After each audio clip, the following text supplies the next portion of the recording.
People who quit on first day of work. What's your I'm out of here moment? Story 1. It was my first day with five guys. It was around 10:30 p.m. and they told me it was time to clock out, despite not having finished closing. I then worked until midnight. I did not return. One of my pals had one of those clock out, keep working gigs. Reported them to the wage and hour division. Feds found lots of time-stamped evidence that people were still working after hours and even on days off, hourly. The business was heavily fined for every single violation, and people got their stolen wages back. One of the people I hired a couple of years back asked me what time she was supposed to clock out for her shift. Part of the job is the cleanup after we close, which can take a variable amount of time depending on how busy the place was that night, how much we need to restock, and so on. On Fridays and Saturdays, we usually don't get everybody out until 2:30 a.m., and cleanup can take 2 hours. On a Monday, we might start cleaning at 1:30 when the place empties out and be out of there by 2, so it really depends. After explaining that, she looked at me with a kind of sad expression and said, "Okay, so clock out at 2:30 and then leave whenever I'm done?" I actually helped her report her previous employer after that. She thought it was normal that you kept working after clocking out, and had been doing it for about 3 years. I would probably just smile at them all confused and laugh like, "What the? Is that a joke?" The second I'm off the clock, I'm vacating that building post-haste, my friend. I will waste as little unpaid seconds of my time as possible exiting the premises. Well, that is quite the story. It's crazy to think that some employers expect their employees to work off the clock, or to clock out and then keep working. I mean, who does that? It's like asking someone to pay their own gas while driving for Uber or Lyft. Ridiculous. So if anyone ever tells you to clock out and keep working, just give them a big fat no thanks and head for the door. Time is money, my friends. Story 2. Applied for a job at my longtime favorite restaurant. Celebrated my birthday there every year. Owner asks me to come in for basically a tryout. As I communicated, I was looking at other job possibilities. I come in and they just stick me on dishwashing for an hour. No biggie. Then their dishwasher doesn't show up, so the kitchen manager asks me to stay on for the lunch rush and says I'll get paid for the hours. I do. Kitchen staff was nice, so I was happy to help out, even though I figured I'd be taking a different job. I fill out a time card at the end of the shift and tell the manager I probably won't be back. He understands and thanks me for the help. Fast forward a couple weeks and he tells me to email the owner after I ask him if I should pick up my measly paycheck. I do. She basically tells me to take off over text. Tells me it was staging and that she told me I wouldn't be paid. I responded that I understood that, but that I stayed an extra 3 hours which I was told I'd be paid for. She stops responding. I decide I want to be petty over the $40, so I get the state labor department involved. Dude goes in there and makes her pay me for the hours, including the first staging hour. Couple weeks later, I got my $40. Never went back to that restaurant. You're not petty. I wonder how many other people they fleeced for free labor. You would not believe what restaurants get away with, and they're so blatant about it. It's such an insane work culture. I'm glad I experienced it, but the thought of doing it every day makes my job being a welder now a total cakewalk. I can't believe the nerve of that restaurant owner. I mean, come on, staging? That's just another word for free labor, right? But hey, at least now you're a skilled welder and can laugh about the whole thing. Plus, you got your $40 in the end, so it's a win-win situation. Who knows? Maybe that restaurant will even learn their lesson and start paying their employees properly. We can dream, right? Story 3. Salesman for Kirby Vacuums. First sales call was to a single elderly woman who was supporting her son in the hospital. They got us in the door by offering a free carpet clean as a demonstration. The supervisor training me pushed and pushed to make the sale until this old woman was in tears. Just as she was about to sign the paperwork, I asked if she actually wanted the vacuum, and she said it was lovely, but she couldn't afford it. I took the paperwork away from her and said not to worry. Outside, I told the supervisor I quit, to which he replied I would have been fired anyway. No love lost. I hung around for half an hour playing on my phone to make sure the supervisor left because he was a real piece of work. I got suckered into doing that when I was 17, naive and desperate for a job. Biggest bunch of scumbags I ever met. The guy driving the van had some kind of relationship with the girl sitting shotgun, and they were arguing loudly. And she just straight up jumped out of the van while it was moving. His and everyone else's reaction was, "We should get out of here." They wanted to just ditch this poor girl in a random suburb an hour and a half from the city we drove out of. The only reason they picked her up is I swore to God in heaven above I would give everyone's names and addresses to the police. A few of them had paper out, so they didn't like that. I had been working there for like 2 weeks at this point, but did not go back after getting home that evening. Reprehensible garbage. Actually, a pretty decent product, though. Well, it sounds like you had a real run-in with the bottom feeders of the sales world. I mean, come on, pressuring an elderly woman into buying a vacuum she can't afford? That's just low, even for a Kirby salesman. At least you got out of there before things got too crazy. And hey, maybe you learned a thing or two about sales tactics, like what not to do. Plus, it's good to hear that the product was actually pretty decent. Maybe one day you'll stumble upon a Kirby vacuum in someone's home and think back to your wild days as a salesman. Story 4. Had 2 interviews to work housekeeping at a hospital. Got a call the night of the second interview at around midnight from the guy saying, "I was just so excited I wanted to call and tell you I'm going to call you to offer you the job tomorrow." Should have taken that as the first red flag, but I needed the job. I go in for my first day of training, and he has printouts of my Facebook wall and my boyfriend's. He started asking me how long we had been together, and made it clear he knew everything so as not to lie to him. It was so uncomfortable. I leave his office and do some training.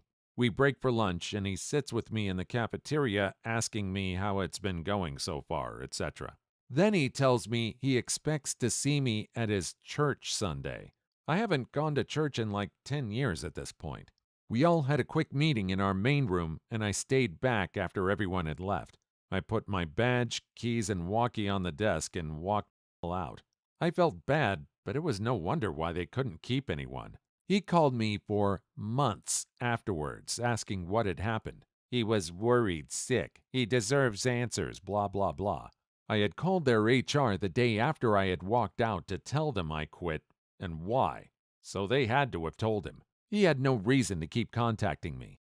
Story 5. I interviewed for a professional marketing assistant and got the job straight away. I was under the impression that I would be an assistant to the man I was interviewed by. When I showed up for my first day, the same waiting room I was in the previous day was full of people. I quickly learned that we were all hired, and that I would be a door-to-door salesperson selling some pretty useless junk. I spent my entire day inside a Starbucks applying for other jobs and went home, got paid, and never went back. A similar thing happened to me. I feel your pain. I applied for an event planner job, having previously worked as a wedding planner, and got an interview with a company based in the city. Went to the interview the next day, and something was off, but I couldn't figure it out. They asked me to work a trial day the day after, so I said yes. I got to the morning briefing, and my trainer said we'd be working away from the office. So I'm thinking, what sort of event is it? What would I be doing? How exciting! I'd be standing on a street corner in the rain trying to get OAPs so I could sign up to give to charities. What a scam. Oh man, that sounds like such a frustrating and disappointing experience. It's always so disheartening when you think you're applying for one thing and end up with something completely different. And to make matters worse, it sounds like they were really deceptive about the job during the interview process. Hopefully, you'll find a job that's a better fit for you soon, and this experience will be just a blip on the radar. And who knows, maybe one day you'll look back on this and laugh at how ridiculous the whole situation was. Story 6. My first day working at EB Games. I was super excited to be there. The first half of my shift was basically tidying up the shelves. It was a high-traffic location, so the shelves always needed tidying. After 5 hours of following kids around and putting things away, I go on break. When I come back, my manager is standing in his strangely empty store, absolutely aghast. staring at a huge steaming pile of feces on the carpeted floor. Apparently, a homeless person had walked in. Without saying a word, he dropped trow and emptied his bowels. My boss looks at me and says, "Oh, good, you're back. Just in time. Clean that up. I'm going for lunch." I laughed at him and told him, "You can't be serious. I'm not going near that." He responds with, "It's your job. I'm taking a break. I want it gone before I get back." I told him he's going to have to deal with it on his own because I don't need this job that bad. So I quit. I grabbed my coat and went home. 1 week later, the district manager calls me up to apologize and offer me my job back. Plot twist? The manager actually took the dump on the floor. It's the employee initiation. Story 7. She did a motel gig in Raleigh, North Carolina when I was young and desperate for a job. Any job. Came in to relieve the cigarette hag overnight lady who told me about the bat she kept beneath the counter, which rooms had the paid adult entertainers and which rooms were for the genuinely lost tourists, how not to give out towels to certain people because they had 10 plus people to a room and they were trying to get them to leave. While she was talking to me, one of the paid adult entertainers came up and paid with sweaty boob money. Also, they expected me to do laundry in the back room in between babysitting the front desk. Also, to watch out for stray needles or paraphernalia in the sheets. I overheard a man in the lobby on the phone talking about how he had a friend who was in jail and he was going to hire him to unalive his cousin who was in that same jail. All in between bites of bargain bin Fruit Loops from the continental breakfast. I left. They never sent me my check for working that day, and I never called to get it. I honestly thought you meant she had a bat under the desk for like 2 minutes. It's amazing what kind of things people can encounter when they're desperate for a job. It's good that you were able to leave and not continue in that position. It's also concerning to hear about the dangerous and illegal activity that was going on at the motel. It's definitely not a safe or healthy work environment. Story 8. Young and naive right out of college took a marketing job. My interview was great. Nothing shady seemed to be going on and no immediate red flags.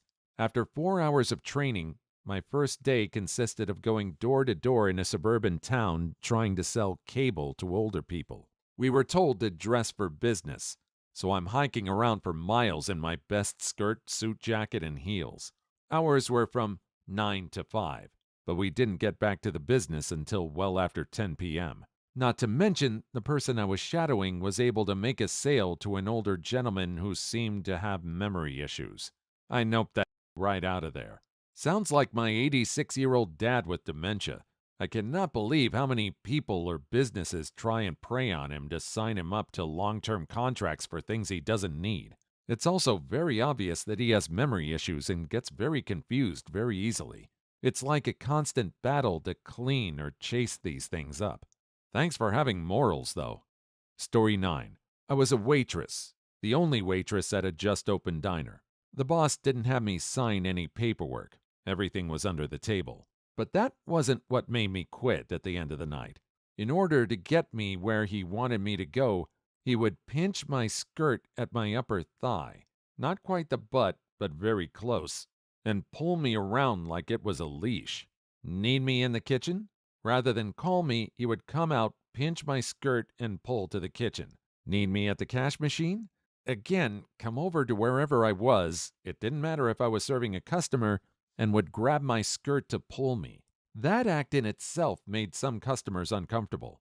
Mind you, one couple left an almost 50% tip in the end, but I think it was more out of pity and embarrassment on my behalf. I was supposed to come in the next day, but I called that night and said the job wasn't for me. I came in a couple days later to turn in my apron, and he just took a wad of cash out of his pocket and paid me then and there. God, he was creepy. I think it was a smart move to quit. I'm so sorry you had to go through that. It's never okay for anyone to touch you without your consent, especially in such an inappropriate and uncomfortable way. You made the right decision to quit, and it's great that you stood up for yourself. It's also wonderful to hear that the couple left you such a generous tip. It shows that there are still kind people out there who recognize the value of hard work. Story 10. Had an orientation for an alarm company. Next day, manager calls and says, don't worry about going into the office and to meet at Planet Hollywood. They like to get to know the employees better over lunch. Next day, I go into the office and another employee whom I had not met says, you must be Scandal 929. I was like, huh? They respond, light skin, pretty boy, is how the manager described me. In the same conversation, I found out no one else had ever been invited for a get-to-know-you lunch. I'm out, which is a shame as you clearly have well-tuned internal alarms. You would have been a real asset there. Story 11. I went into orientation for a new job as a truck driver.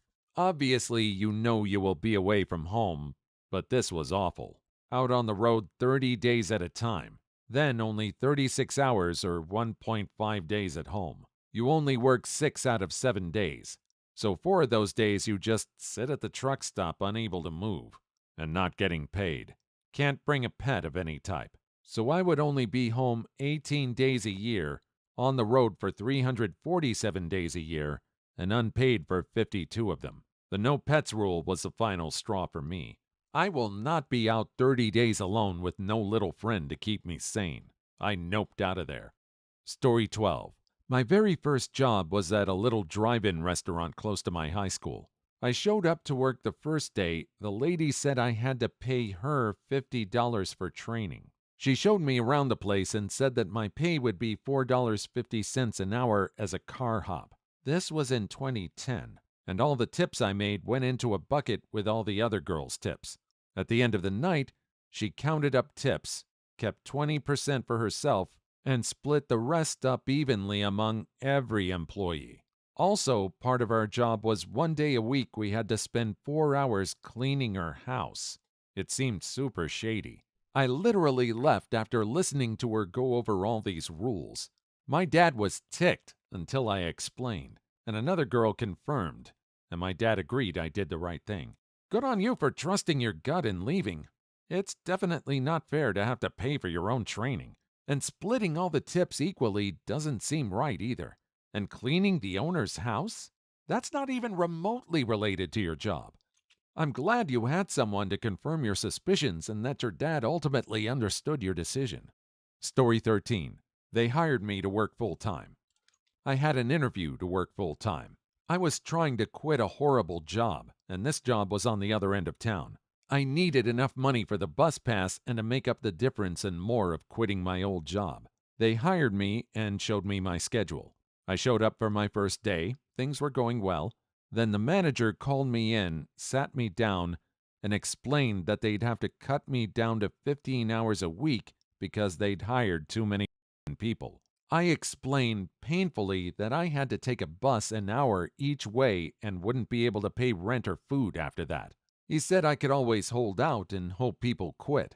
I told him he could start with me, took off my apron, and stormed out in tears.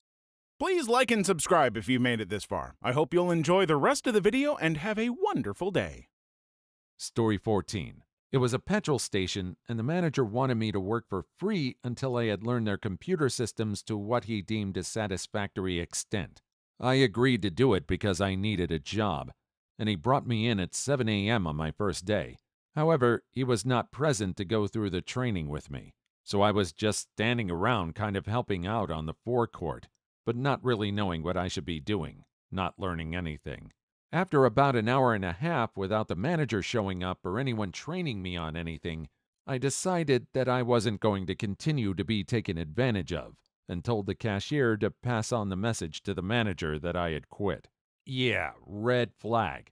If it's not a volunteer position, such as a charity store or an animal shelter, and they ask you to work for free, it's never worth it. Story 15. I was a cashier at this cafeteria for a large company in my town.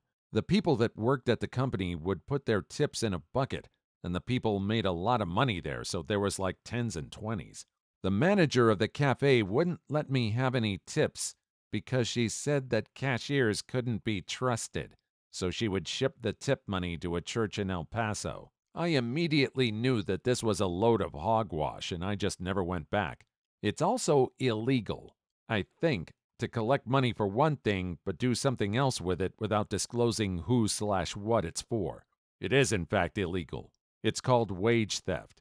A restaurant by me just paid a $15,000 settlement for doing stuff like this. Story 16. Ended up being a scam to try and get free labor. I went for a job interview as a security guard. A man and a woman asked me my name, asked me how strong I was, then hired me and asked me to start immediately. That started alarm bells ringing. 2 questions in an interview, and I'm employed and working with no discussion about anything else? They took me down to their warehouse. Office interview was above it and told me to start moving boxes from a shelf into a truck. I said, "Hang on, the job is security, not manual labor." And then they started getting really shady with me and saying, "If you want the job, then you need to do this as part of it." I was like, "Yeah, nah, I'm out," and walked out. Total scam. There was no job. And it really ticked me off because I could have gone to another interview at that time but chose to go there instead. It's frustrating to think you could have spent your time and energy going to a real job interview, but instead were duped by these people. It's important to trust your instincts and recognize red flags in situations like these. It sounds like you did the right thing by walking away from the scam. Story 17. I answered an ad for a babysitting job. I was already working on a casual basis, but it was sporadic, so I thought some after-hours babysitting would be welcome extra cash.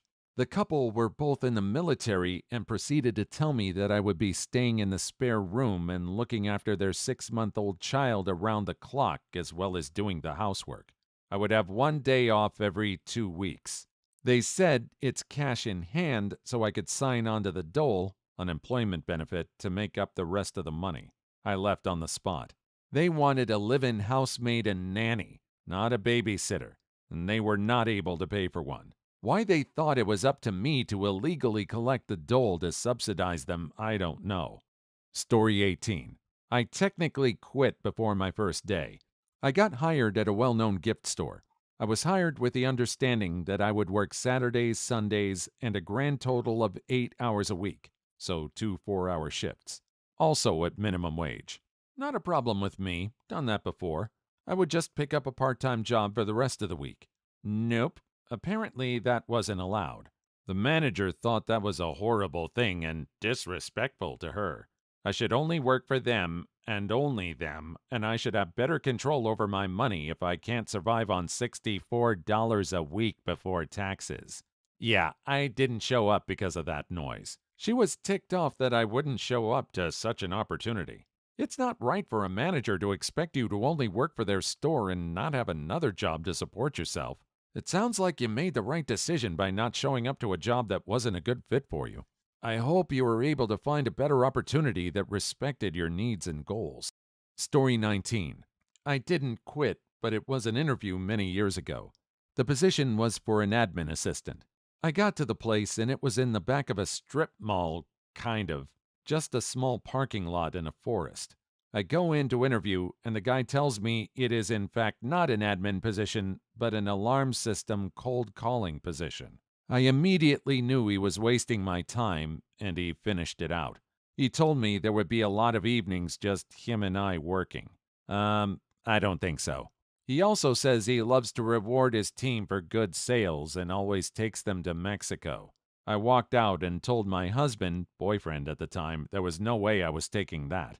I got a call for a second interview, but never picked up the phone. So sketch. Story 20. Worked at McDonald's years ago in their assistant manager training program. Had gotten hired right out of the Army. First day I met with the store manager where I'd be working and training, and noted that she spent majority of the time doing entry-level work and then working out to do store manager work. She told me this was pretty common because of the type of people they'd hire. Her office was a counter, and she told me she had bought a chair, but the corporation made her remove it. She was really nice, worked her butt off, and was intelligent, and told me she'd been at McDonald's for 10 years.